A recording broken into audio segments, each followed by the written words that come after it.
ऐसा मंच है जहाँ पे प्रगतिशील राजनीति की बात करते हैं, सामाजिक सरोकार की बात करते हैं, उन मुद्दों की बात करते हैं जिस पे आज समाज की जरूरत है। और इसके क्रम में हम समाज के ऐसे लोगों से बात करते हैं जिनकी एक समाज में अलग अलग पहचान है। और यह मंच किसी जाति की, किसी पात की, किसी धर्म की बात नहीं करती, बल्कि विकास की बात करते हैं। तो आज हमारे साथ भदोही जनपद के भाजपा के वरिष्ठ नेता डॉक्टर आनंद मिश्रा जी हैं, जो भाजपा के कई पदों पर सुशोभित कर चुके हैं, प्रदेश स्तर से लेकर जिला स्तर तक। और यह राजनीतिक करियर का छात्र संघ से भी जुड़ा रहा, छात्र संघ में भी इन्होंने अपने राजनीतिक करियर की शुरुआत करी, बाद में भाजपा कई पदों पर है। तो हमारे साथ डॉक्टर आनंद मिश्रा जी हैं, आइए उनसे बात करते हैं कि वास्तव में जो आज की राजनीतिक स्थिति है उसके बारे में उनकी क्या राय है, इसको और कैसे बेहतर बनाया जा सकता है। डॉक्टर साहब आपका स्वागत है, बताएं। देखिए, वर्तमान समय में इस समय राजनीति चूंकि चुनाव घोषित हो चुका है पूरे प्रदेश में और प्रदेश की विभिन्न पार्टियां चुनाव लड़ रही हैं, उसी में भारतीय जनता पार्टी भी चुनाव लड़ रही है। भारतीय जनता पार्टी विश्व का सर्वाधिक मजबूत संगठन है और हम लोग उसके कार्यकर्ता हैं। अच्छा संघ 1987-88 में शासन के अध्यक्ष रहे, इस भाजपा के विभिन्न पदों पे अध्यक्ष और उपाध्यक्ष सभी पदों पे रहे। 96 में विधानसभा टिकट मिला, लेकिन कुछ कारणवश चुनाव नहीं लड़ पाए। तो सबसे बड़ी बात यह है कि भदोही जनपद का विकास कैसे हो, क्षेत्र का विकास कैसे हो। ज्ञानपुर जनपद का मुख्यालय है और ज्ञानपुर की जो सीट है ये ऐतिहासिक सीट है, इसमें भारतीय जनता पार्टी का कैसे कब्जा हो। तो आज महत्वपूर्ण बिंदु यही है। लेकिन अभी तक पार्टी ने किसी को प्रत्याशी घोषित नहीं किया है। कभी ये हो रहा है कि साथ पार्टी में जाएगी या भारतीय जनता पार्टी लड़ेगी, अभी यह तय नहीं हो पा रहा है। तो आज ही मेरी धर्मेंद्र प्रधान जी से बात हुई और इससे पहले स्वतंत्र देव जी से बात हुई, दिनेश शर्मा जी से, तमाम जो हमारे पार्टी के नेता हैं उन लोगों से बात हुई कि भाई भारतीय जनता पार्टी के कार्यकर्ता के रूप में ज्ञानपुर विधानसभा ब्राह्मण बाहुल विधानसभा है, सर्वाधिक यहाँ ब्राह्मणों की संख्या है। और जैसे देश आजाद हुआ, मुरलीधर पांडे से लेकर के बंशीधर पांडे, गोरखनाथ पांडे, लालचंद पांडे, पंडित श्यामधर मिश्रा जी यहाँ से कभी विधायक हुआ करते थे और वर्तमान में भी भारतीय जनता पार्टी का विधायक तो नहीं है, लेकिन ब्राह्मण समाज के जो हैं वो दूसरे दल के विधायक है जो आजकल जेल में है, उनसे मेरा कोई लेना देना नहीं है। लेकिन यह निश्चित रूप से है कि पूरे प्रदेश की निगाह और जिले की निगाह ज्ञानपुर के सीट पर हमेशा टिकी रहती है कि ज्ञानपुर का चूंकि मुख्यालय है, ये सीट पर किसको मिल रहा है, भारतीय जनता पार्टी किसको लड़ा रही है। तो अभी ये निषाद पार्टी से हम लोगों का क्षेत्रीय दल है समझौता हुआ है। ये अभी तक ये होता आ रहा है कि ये निषाद पार्टी के खाते में सीट है।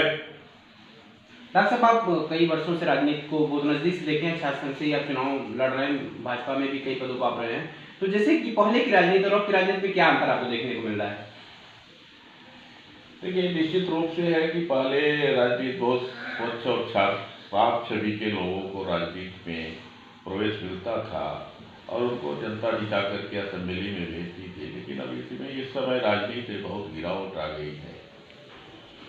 समाज का प्रबुद्ध तबका यह सोचने पर मजबूर है कि राजनीति में जब ऐसे लोग आएंगे तो समाज का विकास नहीं होगा, न क्षेत्र का विकास होगा, न ज्ञानपुर का।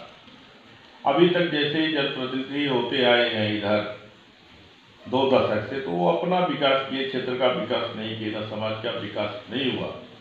उदाहरण के तौर पर प्रदेश का सर्वाधिक महत्वपूर्ण और सबसे बड़ा महाविद्यालय, राजकीय महाविद्यालय ज्ञानपुर पीजी का नहीं जाए, जिसके छात्र संघ के अध्यक्ष हम हुआ करते थे। कभी हम लोगों के मन में थी कि यह विश्वविद्यालय बने, लेकिन राजनीतिक रूप से हम लोग इतने कमजोर हो गए, जो प्रतिनिधि हुए उन्होंने ध्यान नहीं दिया।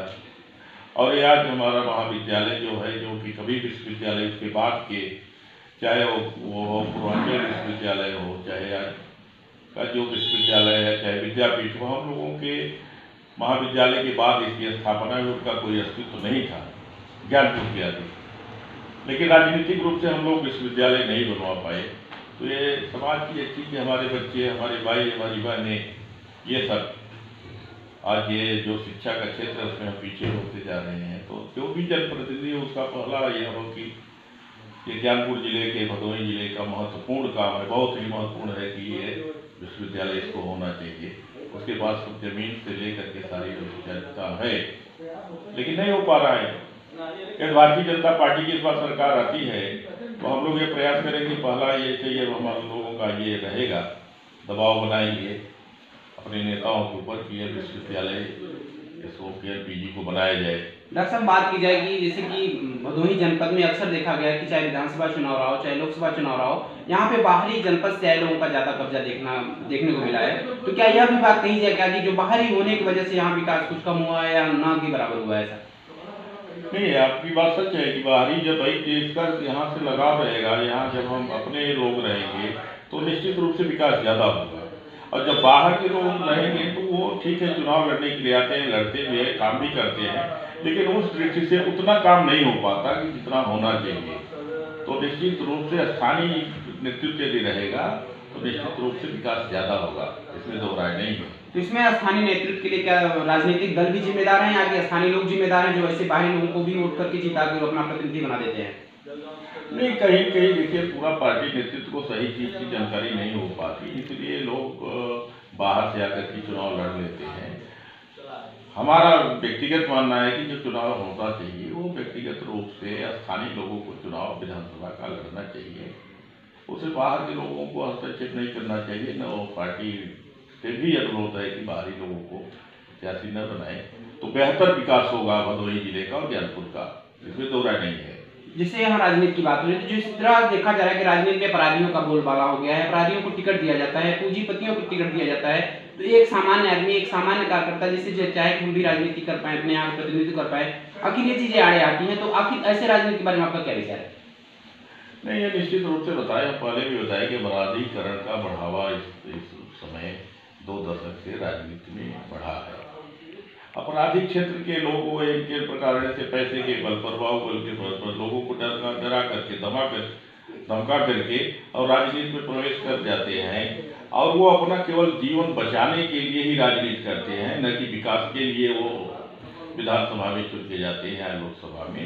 तो ऐसे लोगों को विधानसभा लोकसभा का टिकट मिलना चाहिए, किसी भी पार्टी को देना चाहिए, और ऐसे लोगों को समाज के जो लोग हैं, जो हम लोग मतदाता हैं, प्रबुद्ध लोग हैं, न उनका सपोर्ट करना चाहिए, ऐसे लोगों का बहिष्कार करना चाहिए और उनको चुनाव में उनको सबक सिखा के हरा करके वापस भेजना चाहिए। आगे आने वाले दिनों में कोई भी दल ऐसा काम न करे कि अपराधी प्रवृत्ति के व्यक्ति को फिर से विधानसभा का या लोकसभा का टिकट देकर के चुनाव लड़वाए। इसी से राजनीति में गिरावट आ रही है, अपराधी हावी होते जा रहे हैं। जो सामान्य जनता है, जो अच्छे लोग हैं, जो समाज में काम करते हैं बहुत दिनों से, वो लोग स्थापित नहीं हो पा रहे, इसीलिए समाज का विकास नहीं हो रहा है, न क्षेत्र का विकास हो रहा है।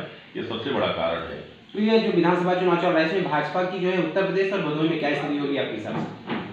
देखिए, भारतीय जनता पार्टी की तो हम इसमें दो राय नहीं है कि इस बार भी सरकार आएगी, स्पष्ट बहुमत की सरकार आएगी, चाहे जितने दल आपस में मिल लें, लेकिन भारतीय जनता पार्टी की सरकार आएगी, क्योंकि योगी जी ने प्रदेश में बहुत काम किया है, चाहे स्वास्थ्य के क्षेत्र में हो, शिक्षा के क्षेत्र में हो, सड़क के क्षेत्र में हो, चाहे किसानों के लिए हो, आज किसान पेंशन की बात हो, चाहे विकलांगों की अभी 500 पेंशन थी, विधवा विकलांग पेंशन किया, तो निश्चित रूप से प्रदेश में विकास बहुत हुआ है। कहीं ऐसा नहीं है कि कहीं आक्रोश पूरे जनता में, ऐसा नहीं है। तो भारतीय जनता पार्टी की सरकार स्पष्ट रूप से फिर से उत्तर प्रदेश में बनने जा रही है। भदोही की बात, भदोही में भी हमारी जो है प्रयास यह है हम लोगों का कि 2 विधानसभा थी, इस बार 3 विधानसभा की सीटें हम लोग जीतेंगे, इसमें दो राय नहीं है। तो हमारे साथ डॉक्टर आनंद मिश्रा जी रहे, जिन्होंने अपनी बेबाक राय रखी। उन्होंने कहा कि भाजपा फिर से सरकार बनाएगी और इन्होंने कहा कि वास्तव में प्रदेश में भाजपा के नेतृत्व में बहुत विकास कार्य हुआ है और इनको आशा है कि आगे भी सरकार विकास कार्य करेगी। तो डॉक्टर साहब, आप हमारे मंच के बारे में आपका क्या राय है?